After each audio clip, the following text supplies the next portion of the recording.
कुछ लोग बौखला गए हैं।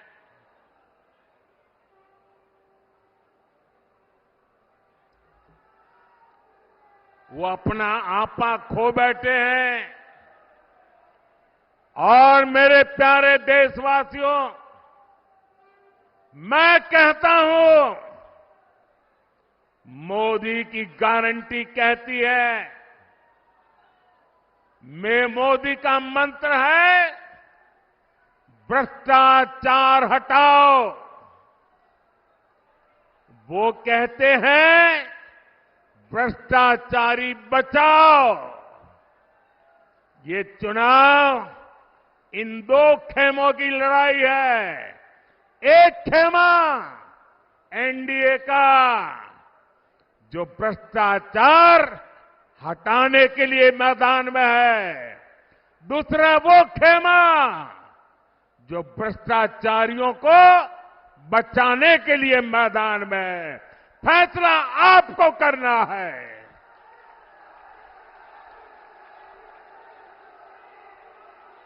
क्या भ्रष्टाचारियों को बचाना है? क्या भ्रष्टाचारियों को बचाना है? क्या भ्रष्टाचारियों को बचाना है? भ्रष्टाचार जाना चाहिए कि नहीं जाना चाहिए? भ्रष्टाचार हटना चाहिए कि नहीं हटना चाहिए? भ्रष्टाचार खत्म होना चाहिए कि नहीं होना चाहिए? और इसलिए भाइयों बहनों, जब मोदी पूरी ताकत से भ्रष्टाचार के खिलाफ लड़ाई लड़ रहा है, तो इन लोगों ने मिलकर एक इंडी गठबंधन भी बना लिया है। इनको लगता है कि मोदी इनसे डर जाएगा, लेकिन मेरे लिए मेरा भारत मेरा परिवार है। मेरा भारत मेरा परिवार है। मैं अपने देश को भ्रष्टाचारियों से बचाने के लिए जो कदम उठाए जा रहे हैं, उनके खिलाफ एक बहुत बड़ी लड़ाई लड़ रही हूं। और इसलिए बड़े बड़े भ्रष्टाचारी आज सलाखों के पीछे हैं।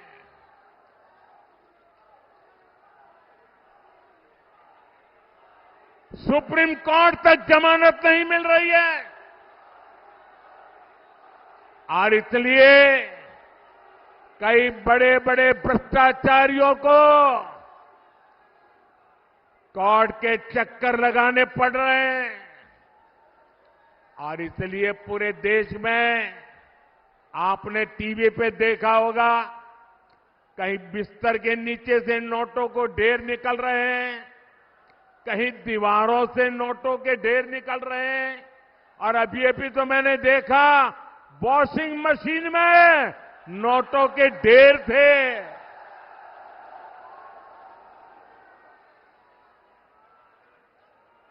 साथियों, मैं भ्रष्टाचारियों पर सिर्फ कार्रवाई नहीं कर रहा, लेकिन मेरे देशवासी मेरी बात समझ लीजिए। मेरी गारंटी है, इन भ्रष्टाचारियों ने, इन बेईमानों ने जिसका धन लूटा है, उस धन को मैं लौटा भी रहा हूं। कांग्रेस की सरकार के दौरान गरीबों का, छोटे निवेशकों का, बैंकों का हजारों करोड़ रुपए हड़प लिया गया था। आपको खुशी होगी साथियों, हमने भ्रष्टाचारियों की संपत्ति जब्त करके 17,000 करोड़ रुपए, कितने? 17,000 करोड़ रुपए, कितने? 17,000 करोड़ रुपए से ज्यादा मैंने उन जिनके पैसे गए थे उनको वापस लौटा दिया है। जिनका पैसा गया है उनके पैसे वापस मिले, इसके लिए मैं लगातार काम कर रहा हूं। ईडी ने जो संपत्ति जब्त की है, और अगर रिकॉर्ड मिलता है ये जिसके पैसे हैं उसी से पैसे गए हैं, तो मोदी आपके पैसे वापस दिलवाने के लिए जी जान से लड़ने वाला है। और मैं आज मेरठ की ये धरती, क्रांतिकारियों की धरती, वीरों की धरती से भ्रष्टाचारियों को साफ साफ कह रहा हूं, भ्रष्टाचारी कान खोल के सुन ले। ये मोदी पर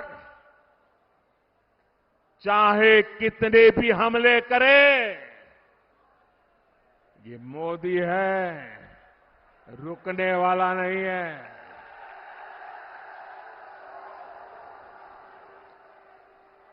भ्रष्टाचारी चाहे कितना ही बड़ा क्यों ना हो, एक्शन होगा, जरूर होगा। जिसने देश को लूटा है उसे लौटाना ही पड़ेगा, ये मोदी की गारंटी है।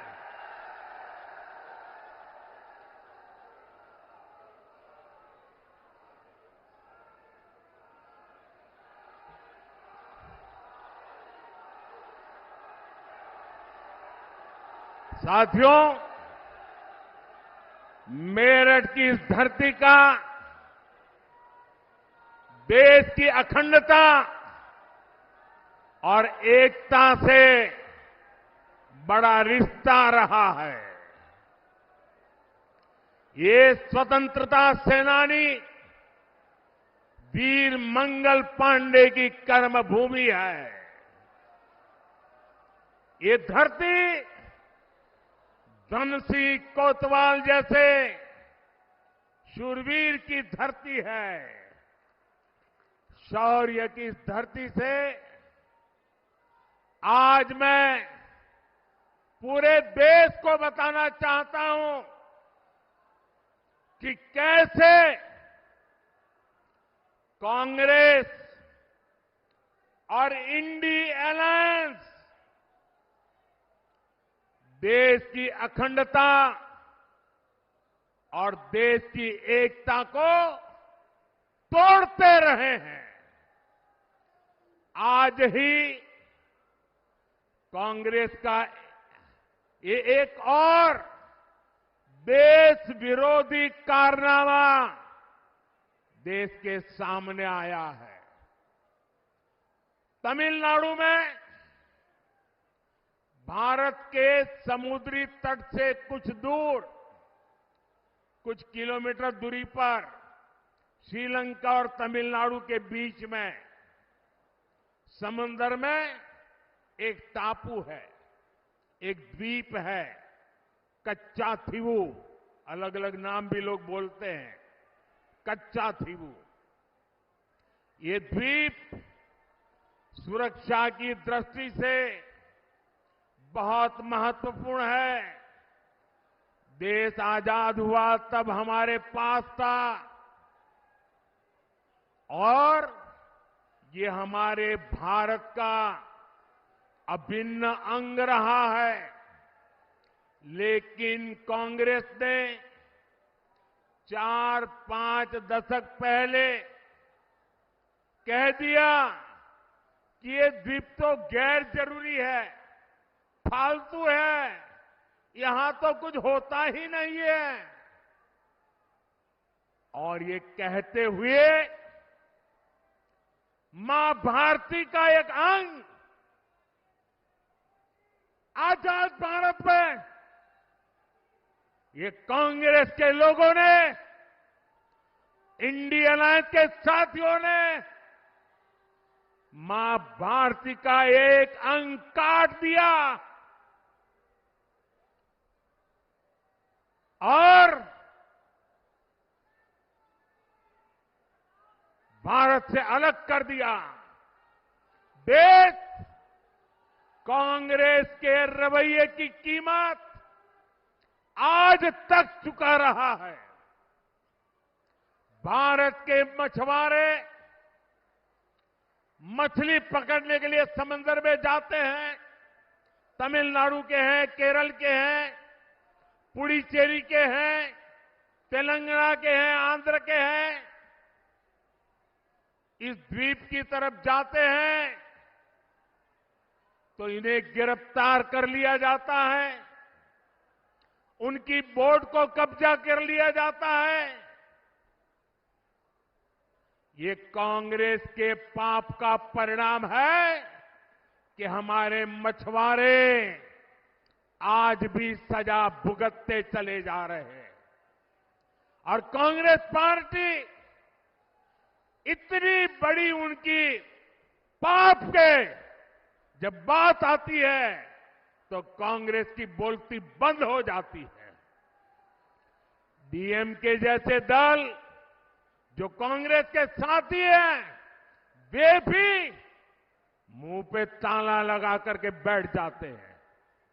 आप मुझे बताइए, क्या ऐसा इंडी गठबंधन जिसने मां भारती का टुकड़ा करके दे दिया, क्या ऐसा गठबंधन देश हित में कोई फैसला ले सकता है क्या? देश का भला कर सकता है क्या? देश को एक रख सकता है क्या? साथियों, इंडी गठबंधन वाले ना देश के जवानों का हित सोच सकते हैं, ना ही देश के किसानों का हित सोच सकते हैं, ना ही देश के मछुआरों का हित सोच सकते हैं। किसानों से नफरत करने वाले इंडी गठबंधन ने चौधरी चरण सिंह जी को भी उचित सम्मान नहीं दिया। जब चौधरी साहब को भारत रत्न पर संसद में चर्चा हो रही थी, तब इंडी गठबंधन ने पार्लियामेंट के अंदर जो किया वो पूरे देश ने देखा है। जब हमारे छोटे भाई जयंत चौधरी संसद में चौधरी चरण सिंह जी के भारत रत्न के सम्मान को लेकर के बोलने के लिए खड़े हुए तो उनकी आवाज को रोकने की कोशिश की गई। भाई जयंत चौधरी को अपमानित करने का प्रयास किया गया। कांग्रेस और सपा को देश के किसान, इस क्षेत्र के लोगों की घर घर जाकर के माफी मांगनी चाहिए। और यहां का एक नागरिक कभी भी कांग्रेस, सपा जैसे उनके साथियों को कभी भी माफ नहीं कर सकते। साथियों, चौधरी साहब ने अपना जीवन किसानों की समृद्धि के लिए समर्पित किया था। हमारी सरकार भी किसानों के कल्याण को सर्वोच्च प्राथमिकता देते हुए काम कर रही है। यहां तो इतनी बड़ी अनाज मंडी है, यहां की गुड़ की मंडी सारे देश में जानी जाती है। आप भूले नहीं होंगे